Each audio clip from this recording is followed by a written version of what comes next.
বিয়ের বয়স হয়ে গেছে, এখন মেয়েটা বিয়ে শাদী দিতে হবে, দাড়ি যদি না রাখে তো ছেলে পক্ষ বলবে যে বাবা এখনো দাড়ি রাখে না, এটা কেমন বাবা? তো তার দাড়িটা রাখা হইলো ওই মেয়েকে বিবাহ দেওয়ার জন্য। এটা তো আল্লাহ রাসূলের সুন্নাত হিসাবে হলো না। এই জন্য যদি তাকওয়া থাকে তাহলে সে দাড়ি রাখবে কেন? আল্লাহ তাআলার ভয়ে। নামাজ পড়বে কেন? আল্লাহ তাআলার ভয়ে। সুদ থেকে বাঁচবে কেন? আল্লাহ তাআলার ভয়ে। ঘুষ থেকে বাঁচবে কেন? আল্লাহ তাআলার ভয়ে। কি বলেন? যাকাত কেন দিবে? আল্লাহ তাআলার ভয়ে। রোজা কেন রাখবে? আল্লাহ তাআলার ভয়ে। তাহলে তাকওয়া বলেন, তাকওয়া হলো প্রত্যেক আমলের সিঁড়ি। ধরেন এই মসজিদটা দোতলা, যদি সিঁড়ি না থাকে দোতলা ওঠা যাবে? যাবে নাকি বলেন? যাবে না। এই জন্য সিঁড়ি আছে, দোতলা ওঠা সহজ। আর আপনার আমলের সিঁড়ি যদি থাকে তাহলে প্রত্যেকটা আমল আপনার জন্য করাটা সহজ, আল্লাহ তাআলাকে পাওয়াটা সহজ। হযরত ইব্রাহিম আলাইহিস সালাম আমরা সকলে জানি আগুনের মধ্যে ফেলে দিছে না? ফেরেশতারা আসছিল কিনা সাহায্য করার জন্য? আপনি বলুন, হুকুম করুন, আমরা আগুনকে নিভাইয়া দিই, মুহূর্তের মধ্যে নিভাইয়া দেব। বলছে কিনা বলেন? বলছে। তিনি কি উত্তর দিচ্ছেন? আমার রব আমার জন্যই যথেষ্ট, আর কারো দরকার নেই।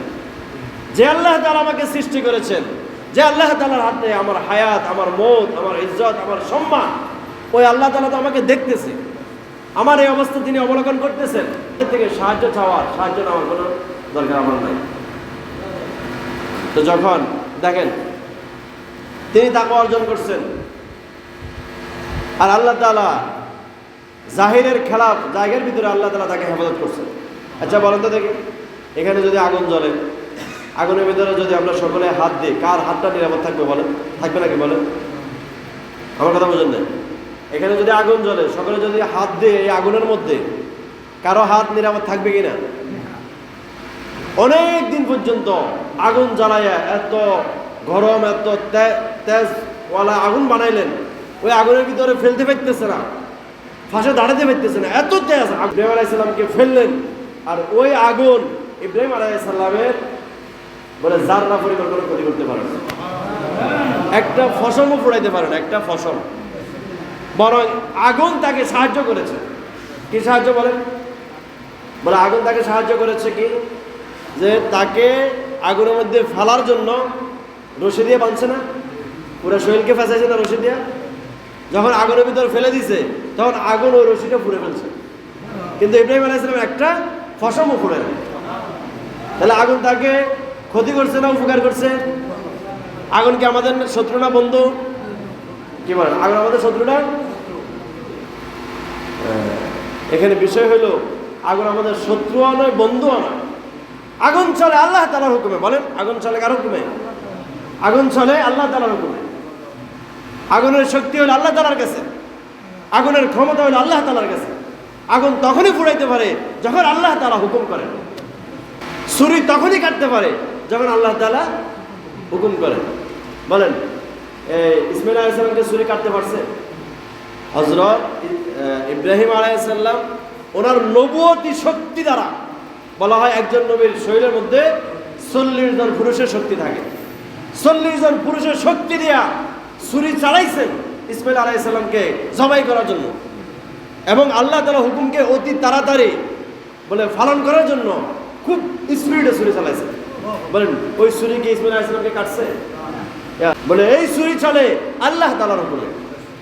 যখন আমি চলবো আল্লাহ তাআলার হুকুমে, তখন ছুরিও চলবে আল্লাহ তাআলার হুকুমে, আগুন চলবে আল্লাহ তাআলার হুকুমে। আমি যখন আল্লাহ তাআলার হুকুম মানবে না, তখন ওই আগুন আমার শত্রু হয়ে যাবে, ওই ছুরি আমার শত্রু হয়ে যাবে, দুনিয়ার শক্তিগুলো আমার শত্রু হবে। আর যখন আমি আল্লাহ তাআলার হয়ে যাব, তখন দুনিয়ার সকল অপশক্তিগুলা আমার বন্ধুতে পরিণত হবে। এটাকে বলা হয় তাকওয়া। এটাকে কি বলা হয়? তাকওয়া। পরেশগারি, মুত্তাকি অর্জন করা, একমাত্র আল্লাহ তাআলাকে ভয় করা, পৃথিবীর আর কাউকে ভয় না করা। শক্তি নেই আমার ক্ষতি করা, যদি আল্লাহ তাআলা না চান, যদি আল্লাহ তাআলা না চান। এটাই তার বাস্তব প্রমাণ। পুরা দুনিয়ার শক্তি নমরুদ চেষ্টা করেছে ইব্রাহিমকে মারার জন্য, কিন্তু মারতে পারে নাই। পুরা দুনিয়ার শক্তি তখনকার ফেরাউনের শক্তি ছিল পুরা, যে মুসা যেন দুনিয়াতে না আসে, 70,000 বাচ্চাকে কতল করে দিয়েছে যেন কি মুসা আলাইহিস সালাম দুনিয়াতে না আসতে পারে, কিন্তু আটকাইতে পারছে? মুসা আলাইহিস সালাম দুনিয়াতে আসছেন, আল্লাহ তাআলার এমন শক্তি, তিনি ওই মুসা আলাইহিস সালামকে ফেরাউনের ঘরের ভিতরে রেখে লালন পালন করেছেন।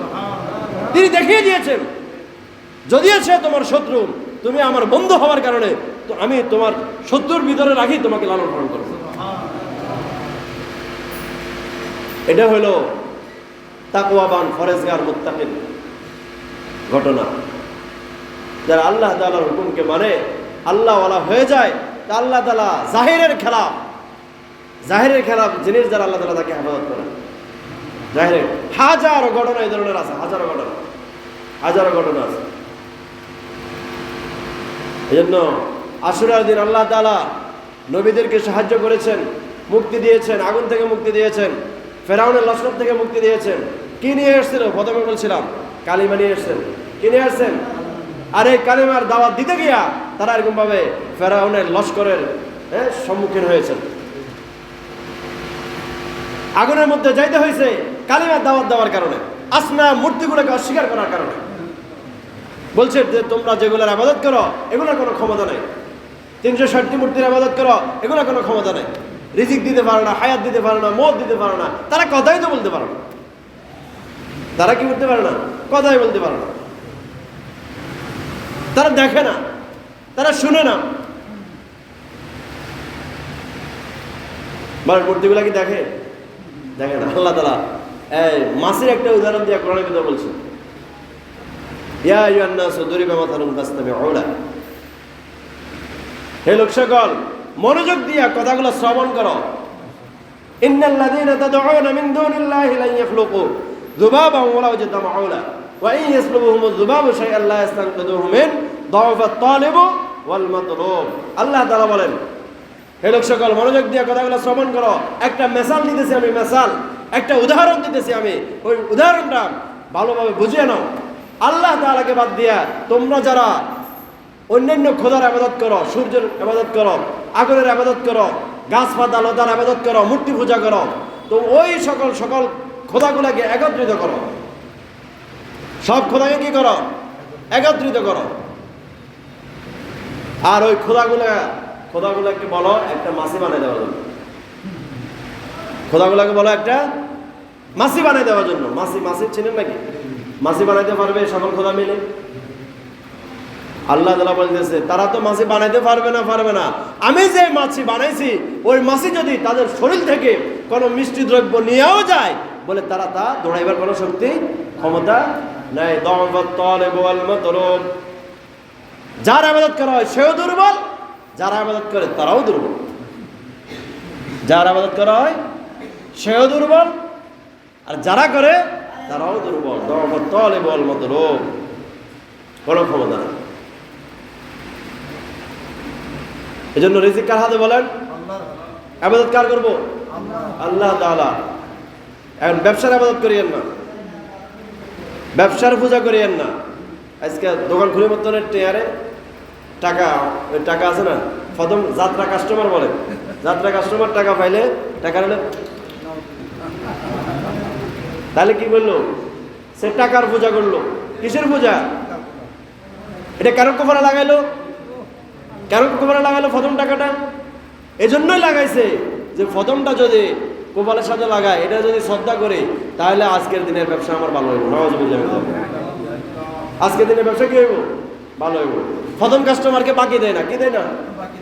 বাকি দেয় না। প্রথম কাস্টমার বাকি দিলে পুরো দিন বাকি দেয়। এটা আমাদের নোয়াখালীর ইয়ার। প্রথম কাস্টমারের বাকি দিলে কি হবে? পুরা দিন বাকি দেবে। এজন্য এগুলো হচ্ছে শিরকি কথা। এটা কি? একটা মানুষ বিপদে পড়েই তো বাকির জন্য আসে, কি বলেন? সন্ধ্যার সময় মাগরিবের আজান দিচ্ছে, এমন সময় কি করে না? টাকা হালাত দেয় না। রাতের বেলা টাকা হালাত দেয় না, রাতের বেলা টাকা হালাত দেওয়া যায় না। এগুলো হচ্ছে শিরক। কি করা? আল্লাহ তাআলা আমাদেরকে এগুলো থেকে হেফাজত করেন। তাহলে ভিন্ন ধর্মের লোকেরা যারা মূর্তি পূজা করে তারা সরাসরি মূর্তিকে সেজদা দেয়, আর আমরা যারা মুসলমান আছি আমরা ব্যবসার সেজদা করি, ব্যবসার পূজা করি। টাকার পূজা করি, চাকরির পূজা করি, জমিনের পূজা করি। কিসের পূজা করি? জমিনের পূজা। একজনের গাড়ি চালায়, কয় নামাজ পড়ো না, কয় নামাজ পড়লে সময় আছে না, আমার গাড়ি চালাইবে, গাড়ি চালাইবার তো সময় নেই, হাতে গাড়ির পূজা করে। কি করে? গাড়ির পূজা, গাড়ির পূজা করে। এই জন্য আজকে আমাদের ইমান দুর্বল। কি দুর্বল? আজকে যে ইমানের উপর মেহনত করে ইমানকে শিখতে হয় সেটা আমরা জানি না। ইমান কি জিনিস? ইমান শিখার জিনিস। বলেন, ইমান কি জিনিস?